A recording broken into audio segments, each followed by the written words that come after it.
नमस्कार, आपका स्वागत है हमारे YouTube चैनल हिंदी अक्सर में। आज हम लोग पढ़ेंगे औपचारिक पत्र किसे कहते हैं और अनौपचारिक पत्र किसे कहते हैं। ये आज हम लोग पढ़ेंगे। तो पत्र को मुख्यतः कितने भागों में विभक्त कर सकते हैं? तो पत्र को मुख्यतः दो वर्गों में विभक्त किया जा सकता है। पहला क्या? औपचारिक पत्र, दूसरा अनौपचारिक पत्र। सबसे पहले हम लोग समझ लेते हैं कि औपचारिक पत्र क्या होता है और औपचारिक पत्र किसे लिखते हैं। तो औपचारिक पत्र वैसा पत्र होता है और उसे लिखा जाता है जिनसे हमारा कोई व्यक्तिगत संबंध नहीं होता। जैसे प्रधानाचार्य को लिखा गया आवेदन पत्र, सरकारी विभाग को लिखे गए पत्र, किसी सरकारी अधिकारी को लिखे गए पत्र, ये सभी पत्र किसके अंतर्गत आते हैं? औपचारिक पत्र के अंतर्गत आते हैं।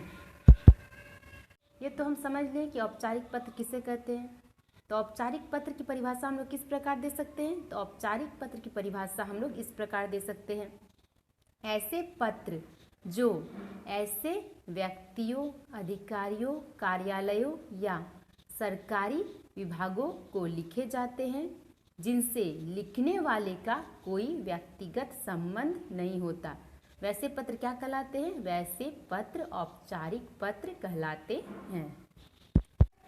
जैसे विद्यालय के प्रधानाध्यापक को लिखा गया पत्र, किसी अधिकारी को लिखा गया पत्र, पुस्तक विक्रेता को लिखा गया पत्र, ये सभी क्या?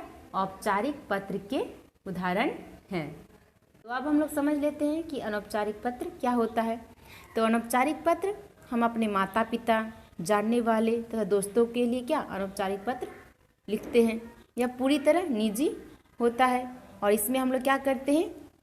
अपनी भावनाओं व विचारों को अपने चाहने वालों तक पहुंचाते हैं, जैसे माता पिता, भाई बहन तक पहुंचाते हैं। ये सभी कौन से पत्र हैं? अनौपचारिक पत्र हैं। अब हम लोग पढ़ लेते हैं कि अनौपचारिक पत्र किसे कहते हैं। इसकी परिभाषा हम लोग किस प्रकार लिख सकते हैं। तो अनौपचारिक पत्र ऐसे पत्र जो अपने सगे संबंधियों, परिवारजनों, परिचितों या मित्रों को लिखे जाते हैं। ऐसे पत्रों को क्या कहते हैं? ऐसे पत्रों को अनौपचारिक पत्र कहते हैं। जैसे मित्र को लिखा गया पत्र, संबंधियों को लिखा गया पत्र, भाई बहन को पत्र, पिता को पत्र, ये सभी कैसे पत्र के उदाहरण हैं? ये सभी अनौपचारिक पत्र के उदाहरण हैं।